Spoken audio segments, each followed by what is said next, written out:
পেন্সিলের সাহায্যে আমি টেক্সচার হোয়াইট লাগানো একটি ক্যানভাসের উপর একটি লাইন ড্রয়িং করছি। লাইন ড্রয়িংটি করছি একদম সহজ পদ্ধতিতে কিভাবে আমরা অনেক ভালো ভালো ছবি আঁকি, অনেক মূল্যবান ছবির মেন পয়েন্টগুলো আমরা ধরি, সেটা নিয়ে আমি দেখাচ্ছি। তার সঙ্গে এই ছবিটাও একটি ইন্টারেস্টিং, যেটি কিনা আমরা হর হর মহাদেবের যে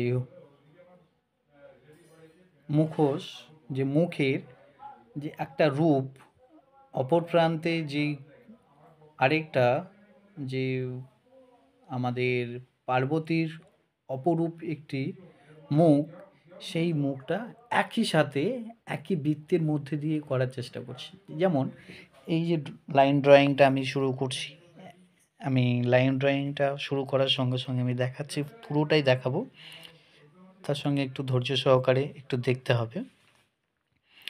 এই যে গোল সার্কেলটার উপরেই যেহেতু একটা মাথা হয়, ঠিক এই মাথাটা এই দিকে ঘোরালে একরকম হবে, তো এপারে এপারে দুটোই যেমনই ঘোরাও একটা মুখের উপরে আমি এই দুজন আমাদের শিব আর পার্বতী, এই দুজনেরই মুখটা আমি দেখাচ্ছি।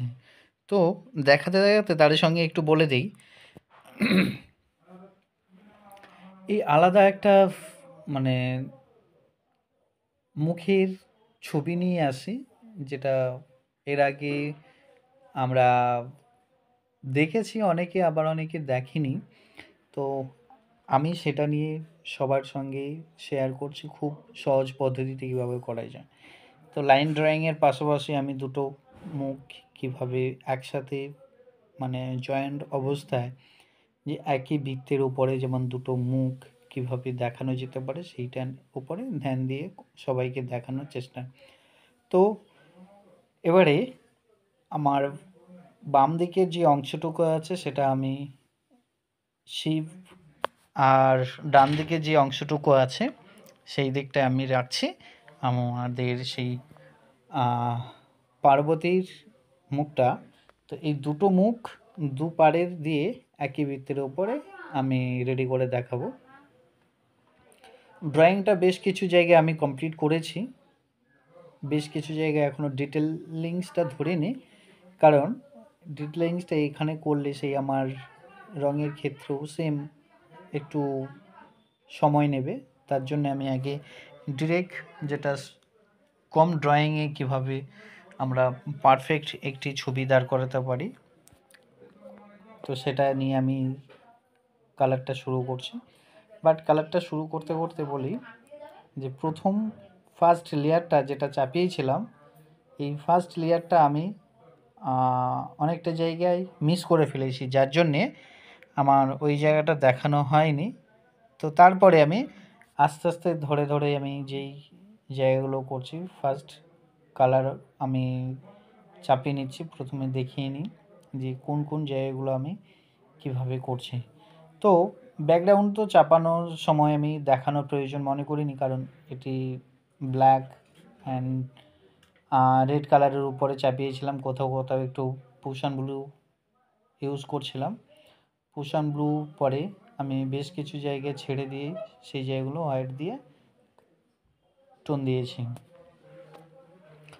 তো ছবিটা যখন ফুটে আসছিলো তখনই একটু ভালো লাগার কাজ করছিল, হ্যাঁ যেটা ভাবছি সেই বিষয়টা এবারে চোখে পড়ছে আস্তে আস্তে, সেটি দেখানোর জন্য আমিও অধীর প্রাণে সবার সঙ্গে শেয়ার করব বলে আমি কাজটি মনোযোগ সহকারেও করছি। তো করতে করতে তো আমার ভালো লাগার জায়গাটুকু, যেমন এখানে কাজ করছিল এই যে নাকটি করছিলাম, নাকটি করার সঙ্গে সঙ্গে ছবিটা এতটা ফুটছিল, এটিকে আরও মানে অরিজিনালি যে রূপটা সেইটুকু দেওয়ার জন্য আমি প্রচুর প্রচুর প্রচুর পরিমাণে সময় নষ্ট করেছিলাম।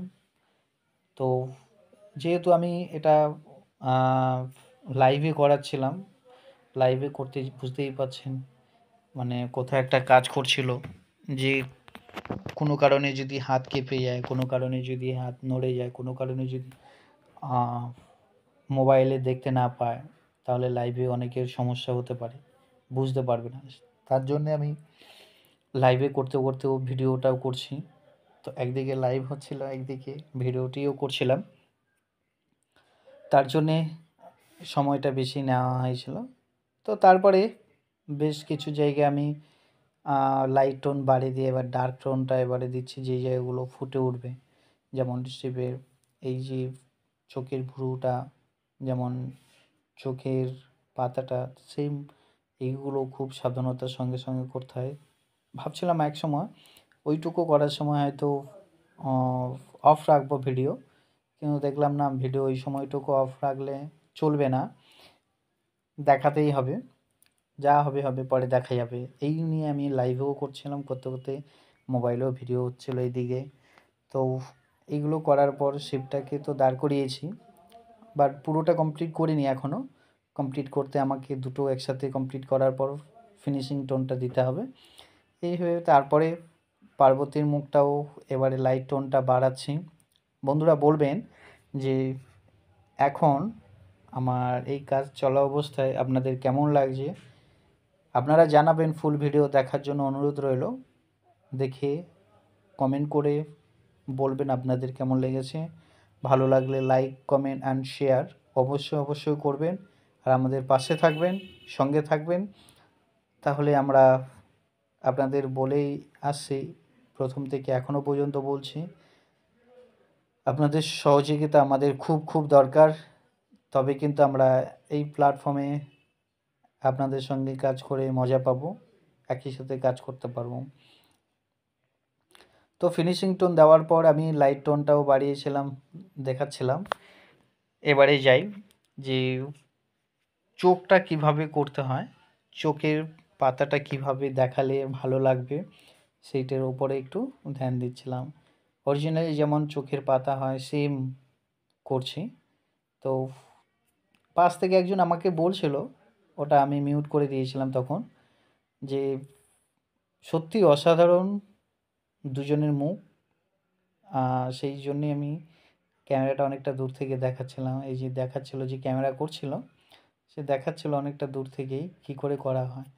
তো এত সুন্দর লাগছিলো, সেও কিন্তু সঙ্গে সঙ্গে বলছিল। আমিও ভাবলাম হয়তো আমাকে মিথ্যে কথা বলছে না। তারপরে আমি উঠে যখন দাঁড়িয়ে দেখি ছবিটা, আমারও সত্যি ভালো লাগছিলো। তাই আমার এই যে স্প্যাচুলারে, আমার অয়েল কালারের যে স্প্যাচুলার ছিল সেইটা দিয়ে আমি কোথাও একটু, এই যে গয়নাঘাটে এইগুলো তো এত অন্ধকারে অত স্পষ্ট হবে না, তাই স্প্যাচুলারের সাহায্যে আমি ওটা গোল্ডেন কালার আর ইয়েলো কালারের উপর মিশ্রণ করে আমি বেশ কিছু জায়গায় এই গয়নাগুলো করেছিলাম। তখন দেখছি আরও সুন্দর লাগছে, এত সুন্দর লাগছে যে ছবিটা আপনারাও দেখছেন। তো এটি আমি সামনে যখন দেখছিলাম আরও বেটার লাগছিলো, বাট এখনও ভালো লাগছে। তো এই ভালো লাগার থেকে কাজ করছি যে আরও ধরে কাজ করতে হবে, তাই তুলির সাহায্যে, হাতের সাহায্যে সব রকমের চেষ্টা করছিলাম এই ছবিটা আরও সুন্দর করে করব, এই নিয়ে আমার এই ভিডিওটি।